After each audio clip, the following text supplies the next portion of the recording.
जी हां, अमित शाह को योगी ने दिखाई आंख। गुस्साए शाह ने कर दिया बड़ा खेल। अब गिड़गिड़ा रहे योगी आदित्यनाथ। नागपुर पहुंची योगी और शाह की लड़ाई। बहुत स्वागत है आप सभी का। आप देख रहे हैं द राजनीति का विशेष सेगमेंट खबर और विश्लेषण। मैं हूं जब्बार खान। दोस्तों, आखिर ऐसा क्या हुआ कि अचानक इस बीच में कुछ महीनों से योगी और शाह के बीच में सब कुछ शांत दिख रहा था, मगर एक बार फिर से दोनों की लड़ाई चरम पर पहुंच रही है। आखिर ऐसा क्या हुआ कि योगी आदित्यनाथ को अमित शाह ने बैरन वापस लौटा दिया?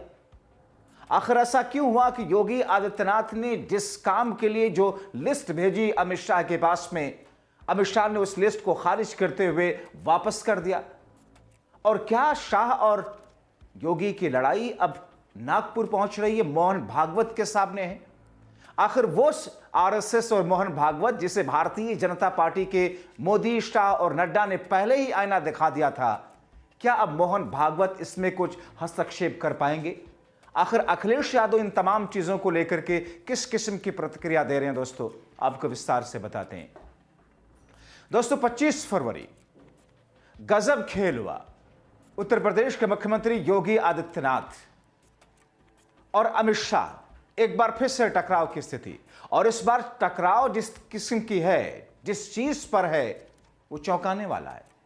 क्योंकि दोस्तों, आपको याद होगा कि उत्तर प्रदेश में जिला अध्यक्षों की नियुक्ति के साथ साथ में संगठन को लेकर के किस तरीके से, किस तौर पर बदलाव होने हैं और उनकी नियुक्तियां और उनका चुनाव होना है। तो दूसरी तरफ राष्ट्रीय स्तर पर भारतीय जनता पार्टी में बीजेपी का राष्ट्रीय अध्यक्ष चुना जाना है। एक तरीके से पहले से ही मोदी शाह वर्सेस आरएसएस की खबरें बीच में खूब तैर रही हैं। राष्ट्रीय अध्यक्ष को लेकर के आरएसएस ये चाहता है कि अपने किसी व्यक्ति को, अपने किसी शख्स को उस कुर्सी पर बिठाया जाए, लेकिन मोदी शाह के इस जोड़ी ने, मोदी शाह के इस खेल में आरएसएस भी इस वक्त ऐसा लगता है कुछ की नजर में कि खुद को लाचार पा रहा है। मगर इसी बीच में योगी आदित्यनाथ ने जो लिस्ट अमित शाह के सामने रखी या उनके पास में भेजी, अमित शाह ने उसे बैरन वैसे ही लौटा दिया। आखिर अमित शाह योगी आदित्यनाथ को संदेश क्या देना चाहते हैं?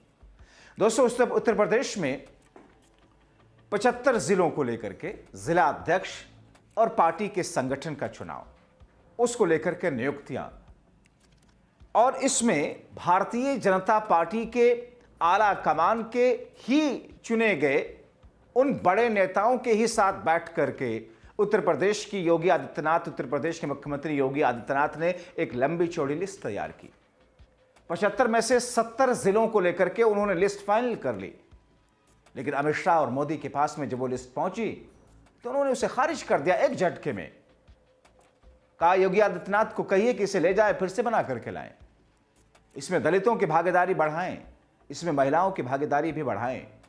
लेकिन क्या महज दलितों और महिलाओं की भागीदारी को बढ़ाने का ही एक कारण योगी आदित्यनाथ की उस लिस्ट को लौटाने का या उसको खारिज करने का मोदी और शाह के सामने है, या इसके पीछे की स्थिति कुछ और है? दोस्तों, क्योंकि समझने वाली बात है, 2027 का विधानसभा का चुनाव, पीछे जाइए आप 2024 के लोकसभा चुनाव, उसके नतीजे के आईने में देखिए। 2024 के लोकसभा चुनाव में उसके नतीजे ने किस तौर पर मोदी शाह को यूपी में धराशायी कर दिया था। अखिलेश यादव और राहुल गांधी की टीम ने कमाल कर दिया था। इंडिया गठबंधन यूपी और महाराष्ट्र से जिस अंदाज में उभरा, उससे मोदी शाह ऐसे चिंतित हुए कि हर उस कदम को वो फूंक फूंक कर रख रहे हैं जिसमें उनके केंद्रीय नेतृत्व पर किसी तरीके की आंच आए और उनके सामने कोई पार्लर और ज्यादा मजबूत हो सके। 2027 का विधानसभा का चुनाव है। योगी आदित्यनाथ अपनी कील काटी तमाम तरीके से दुरुस्त कर रहे हैं। हर वो उस चीज को वो टच कर रहे हैं जिससे उनको राजनीतिक तौर पर फायदा हो। 2027 के विधानसभा चुनाव में योगी आदित्यनाथ फिर से मुख्यमंत्री की कुर्सी को संभाल करके सहेज कर रख पाए, और यह तब होगा जब बीजेपी को उत्तर प्रदेश में 403 विधानसभा सीटों में से बहुमत से आगे ले जाने की जो कोशिश है उसमें वो कामयाब होंगे। जाहिर तौर पर जो स्थिति इस वक्त उत्तर प्रदेश में दिख रही है, योगी आदित्यनाथ ने जिस तरीके से बहराइच से लेकर के, संभल से लेकर के दूसरी जगहों पर बहुसंख्यकों को लेकर के जिस अंदाज में उन्होंने एक मिशन चला रखा है, अल्पसंख्यकों को लेकर के जिस तरीके से उनका एक एजेंडा चल रहा है, जाहिर तौर पर 2027 के विधानसभा चुनाव में योगी को यह लगता है कि एक बार फिर से 2017 वाली जीत होगी, 2022 वाली जीत होगी। और ऐसे में अपने हिसाब से पूरे प्रदेश में तमाम जिलों में, तमाम ब्लॉक पर, तमाम तहसील पर अपने अपने लोगों को, अपने खास को, अपने लॉयल को बिठाने की कोशिश की गई। उत्तर प्रदेश के योगी आदित्यनाथ के जरिए यह आरोप उनके ऊपर लग रहा है। क्योंकि दोस्तों 2027 में विधानसभा का चुनाव, उससे पहले 2026 के अंत तक पंचायत का चुनाव है। अब जो स्थिति इस वक्त उत्तर प्रदेश में है, यानी कि पंचायत का चुनाव दरअसल 2027 के विधानसभा चुनाव से ठीक पहले होकर के एक अलग तरीके की सियासी जमीन का बिखरना या सियासी जमीन का विस्तार पाना तय माना जा रहा है।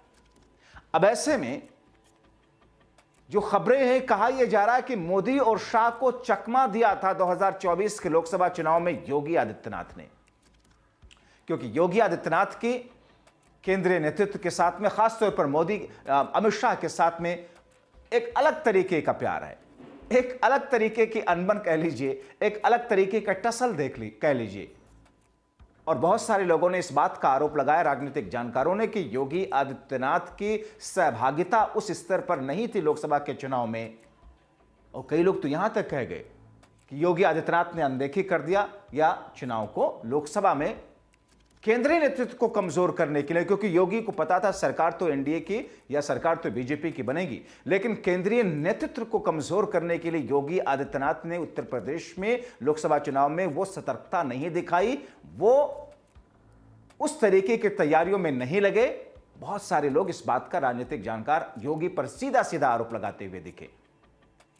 और इसलिए अगर उनके आरोपों को सही मान करके देखा जाए तो क्या मोदी और शाह 2027 के विधानसभा चुनाव में योगी आदित्यनाथ को एक तरीके से कॉर्नर करके, उनको अलग थलग छोड़ करके चुनाव जीतने या चुनाव हारने के लिए यूं ही छोड़ देना चाहते हैं, या यूं कहें कि एक तरीके की बदला की कोई भावना है कि साहब यूपी हार जाओ?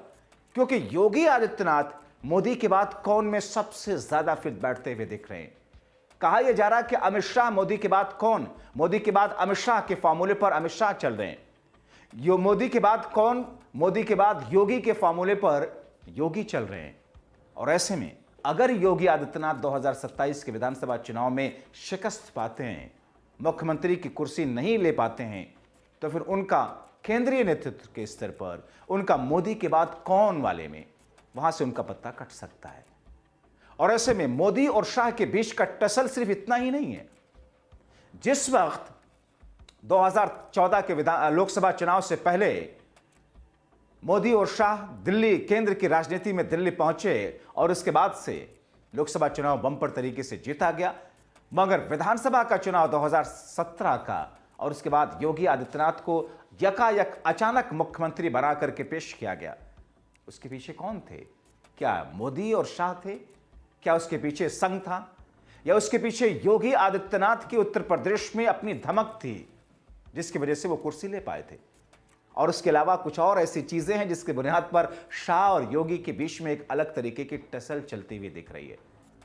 कहा ऐसा गया, आपने देखा 2019 के लोकसभा चुनाव के बाद में किस तरीके से योगी और शाह में टसल हुई। कहा गया कि साहब योगी को कुर्सी से हटाया जा रहा है। बीच में लोकसभा चुनाव के बाद भी यही स्थिति आई 2024 के, यहां तक कि तीसरी कोशिश में भी योगी आदित्यनाथ के खिलाफ में कहा यह गया कि अमित शाह ने की, जब उन्होंने खुद बाबा साहब आंबेडकर को लेकर के बयान दिया जिसे कथित अपमानित करने वाला बयान माना गया, तो कहा यह गया कि यूपी में मुख्यमंत्री या उप मुख्यमंत्री को बदल करके उनकी जगह किसी दलित को बिठा करके सारे डैमेज को कंट्रोल करना चाहते हैं शाह, लेकिन चल नहीं पाया। राजनीतिक जानकारों ने कहा कि ऐसा करने की कोशिश की गई, एक बड़ा मैसेज दलितों में देने की कोशिश की गई, लेकिन हो नहीं पाया। अब जो लिस्ट उत्तर प्रदेश में जिला अध्यक्षों के, तहसील लेवल के संगठन में योगी अपने हिसाब से, अपनी सुविधा के हिसाब से उन केंद्रीय नेतृत्व के साथ बैठ करके महीने 2 महीने की मेहनत के बाद तैयार किए थे, उसे शाह ने खारिज कर दिया। तो क्या शाह जिला स्तर पर अपने लोगों को बिठाना चाहते हैं? क्या मोदी और शाह उत्तर प्रदेश में गांव-गांव, तहसील-तहसील, ब्लॉक-ब्लॉक, जिला स्तर पर अपने लॉयल लोगों को रखना चाहते हैं जिनके ऊपर योगी का कंट्रोल ना रहे? क्या इस तरफ जो इशारा हो रहा है, क्या इसमें कोई सच्चाई है? क्योंकि एक तरफ मोदी और शाह और संघ के बीच में राष्ट्रीय अध्यक्ष को लेकर के जो टसल है, लेकिन योगी और शाह के बीच की टसल कहां जाएगी? और एक झटके में योगी की लिस्ट को शाह ने खारिज कर दिया। तो दोस्तों, अभी और कितना समय लग सकता है उत्तर प्रदेश में संगठन के स्तर पर, जमीन के स्तर पर, जिला, ब्लॉक, तहसील के स्तर पर उसको नई लिस्ट का तैयार होना है, देखना बहुत महत्वपूर्ण होगा। आप क्या सोचते हैं दोस्तों? अपनी राय कमेंट बॉक्स में जरूर लिखें। फिलहाल अभी के लिए इस वीडियो में इतना ही। आप लाखों दर्शक जो हमें देखते सराहते हैं, आपसे अपील की आप खुद को जागरूक रखने के साथ दूसरों को भी जागरूक रखें, ताकि हर शख्स सुरक्षित रहे, सोच सके, अपना विजन बना सके। और उसके लिए ज़रूरी है खबरों को लाइक करने के साथ साथ, शेयर करने के साथ साथ सब्सक्राइब ज़रूर करें, ताकि हर ज़रूरी खबर आप सब तक पहुंचे सबसे पहले। बहुत शुक्रिया।